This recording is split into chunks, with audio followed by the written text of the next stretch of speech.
Programme में। आज के हमारे जो प्रोग्राम में हमें जो ज्वाइन किया है, मैं उनका तारुफ करवाऊँगा। जनाब माहिर तालीम है, मारूफ अदबी शख्सियत हैं जनाब हफीज़ुर रहमान सैयद साहब। हम आपको वेलकम करते हैं सर, आप प्रोग्राम में तशरीफ़ लाए। उनके साथ माहिर तालीम कैरियर काउंसलर हैं जनाब हाफिज़ा हसना इकबाल साहिबा तशरीफ़ लाई हैं, आपको भी हम खुश आमदीद करते हैं। मैम हसना इकबाल साहिबा सेंट सिटी स्कूल्स एसोसिएशन की विमेन विंग की सदर भी हैं और अपने कीमती वक्त में से वक्त लेकर निकाल के आई हैं हमारे पास आज। और इनके साथ प्रिंसिपल गवर्नमेंट मुस्लिम स्कूल से हमारे पास ज्वाइन के जनाब राणा मोहम्मद असलम साहब से। सर आपको खुश आमदीद कहते हैं प्रोग्राम में।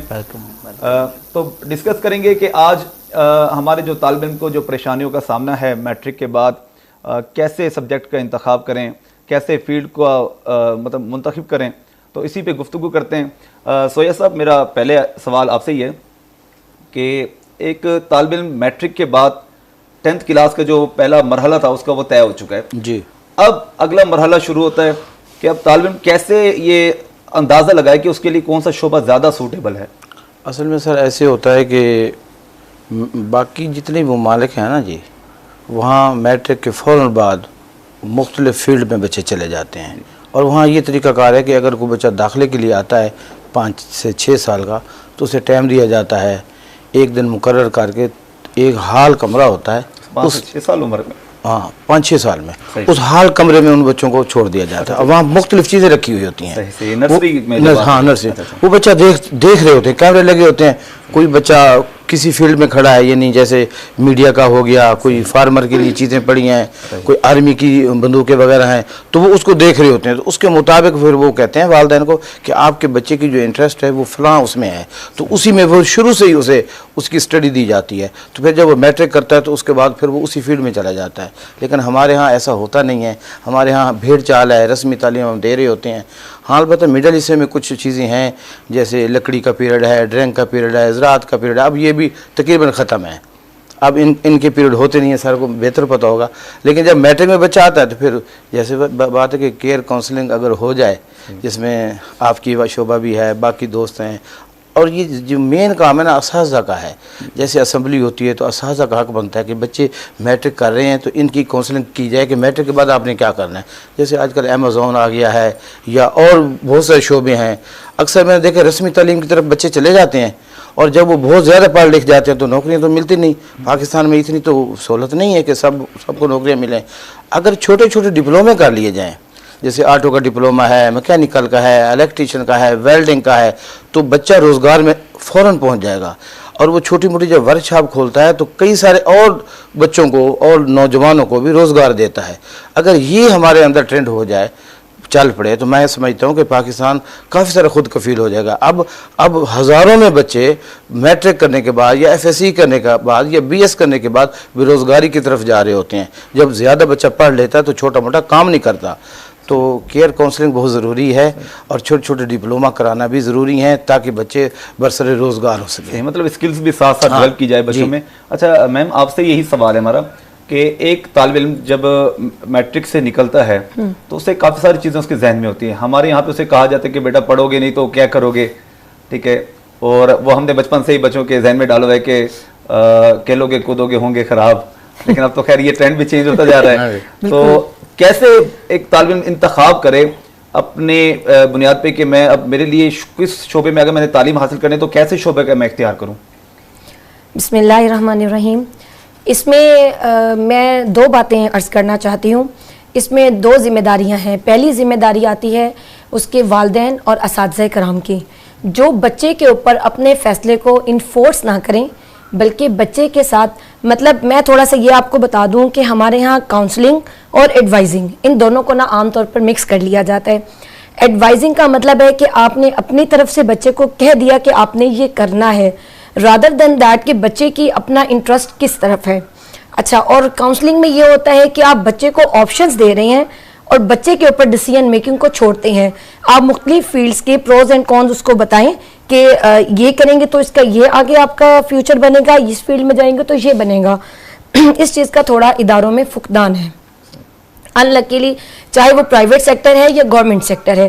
पहली बात इस पर हमें फोकस करना चाहिए। सेकंड थिंग, अब चूंकि ये फुकदान है, अब हमने इसको ओवरकम कैसे करना है, तो उसमें ये है कि मैं अक्सर अपने स्टूडेंट्स को ये मशवरा देती हूँ कि आप पहले अपने आप को जानें, आप कुछ टाइम पहले अपने आप को दें, आपका खुद शौक आपको बताएगा कि वो काम जिसको करने से आपको इंटरनल सेटिस्फेक्शन मिले, इट्स मीन्स दैट कि अल्लाह ताला ने आपके अंदर यही सलाहियत रखी है।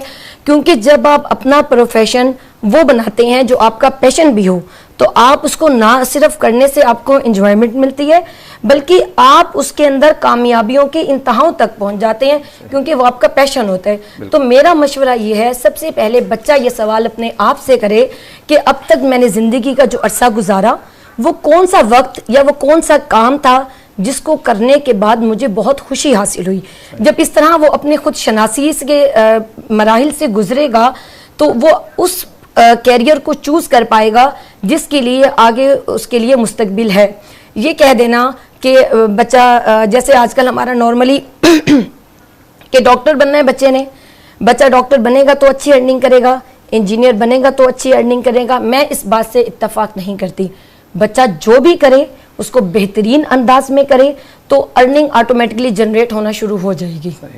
अच्छा, जैसे बात आपने की कि जैसे शोभा जात के, राना साहब आपसे ये सवाल आपकी तरफ मैं लेकर आ रहा हूँ कि अब तालिब इल्म जो है ना, क्योंकि वो खुद को ऑब्जर्व नहीं कर पा रहे होते या खुद पे फोकस नहीं कर पा रहे होते, उनको सिर्फ यही सिखाया जाता है कि जस्ट नंबर गेम है और आपने नंबर ही हासिल करने हैं, उसके बाद ही कोई देखा जाएगा। वो नंबर हासिल करते करते जब कॉलेज लेवल पे पहुंचता है तो उसे मालूम ही नहीं होता कि अब मैंने आगे क्या करना है। ठीक है, तो उसके बाद वो कैसे, मतलब वो अपने आप को ऑब्जर्व कर सकता है, जैसे मैम ने कहा कि वो अपना मुशाहिदा करे, खुद को जांचे, तो कैसे वो जान सकता है बच्चा?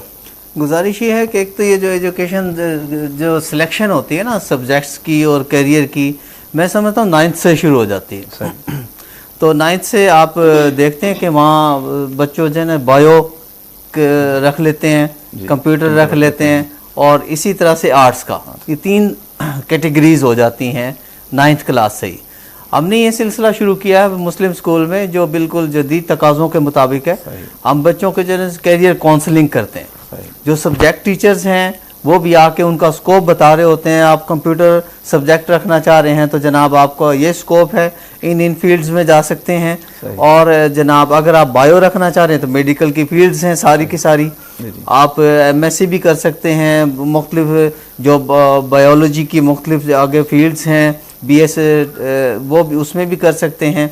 इसके अलावा फिर आर्ट्स भी कोई कम अहम नहीं है। बहुत से बच्चे ये समझते हैं आर्ट्स करके हम जो है ना बिल्कुल ही जनाब एहसास कमतरी का शिकार हैं। ऐसा बिल्कुल नहीं है। बहुत से जितने ब्यूरोक्रेट हैं पाकिस्तान में और मुख्तलिफ फील्ड्स में, एडमिनिस्ट्रेशन में जितने भी लोग बैठे हैं, सारे आर्ट्स करके गए हुए हैं, नो प्रॉब्लम। तो इस एहसास कमतरी से भी हमने बच्चों को निकाला है। फिर जब ये शोबा जात जब 9th से इख्तियार कर लेते हैं, ये सब्जेक्ट चूज़ कर लेते हैं, तो उनको फिर FSC में भी उसी तरह से जाना पड़ता है। मिसाल के तौर पे जो मैट्रिक में बायोलॉजी रखा हुआ है तो वो जनाब उनके आगे मज़ीद जो चांस होते हैं, मिसाल के तौर पे जो बायो के साथ होता है वो आगे जाके मेडिकल फील्ड में भी जा सकता है और नॉन मेडिकल फील्ड में भी जा सकता है। जो आर्ट्स वाला आर्ट्स में ही जाएगा, जो कंप्यूटर वाला है वो भी ICS कंप्यूटर में ही करेगा। वो दूसरे सब्जेक्ट में करेगा तो वो कामयाब नहीं हो सकेगा इस तरह से। तो ये 9th से ही स्टार्ट हो जाती है चीज़ें। और ये सारी चीज़ें जो है हमने जो कैरियर काउंसलिंग की, बच्चों को सारे स्कोप के बारे में बताया, फिर बच्चों की अलग अलग काउंसलिंग भी की। काउंसलिंग इस तरह से होती है, बच्चा जो है ना जिससे सवालात हम करते रहते हैं, उसके बारे में दिलचस्पियाँ जानते रहते हैं, तो बच्चा खुद ही जो है ना अपने आप को बताता है कि यस मेरी दिलचस्पी इस शोबे में है।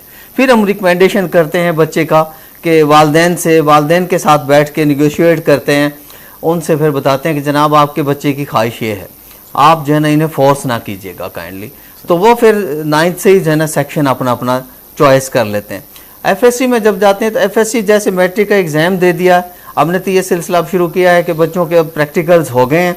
अब बच्चों को हम जो है ना बुला के उन्हें समझा रहे हैं, जी बेटा अब आप कौन से शोबे में जाना चाह रहे हैं और आपकी क्या फील्ड इख्तियार करना चाह रहे हैं और क्यों करना चाह रहे हैं। नंबर 1 एक तो ये है कि पहले जो तालीम हासिल हम कर रहे हैं उसमें सिर्फ और सिर्फ इस वजह से कि भी गवर्नमेंट की नौकरी करनी हमने जी। हम कह रहे हैं बेटा नौकरी करने के लिए ना करें बल्कि नौकरी देने के लिए करें जी। ठीक है, बहुत अच्छी। आप स्टडी यूं करें आप कि आपने कोई, हाँ जी आपने कोई शॉपिंग सेंटर बनाना है, आपने कोई जनाब ट्रेडिंग का काम करना है, और इसी तरह से बच्चों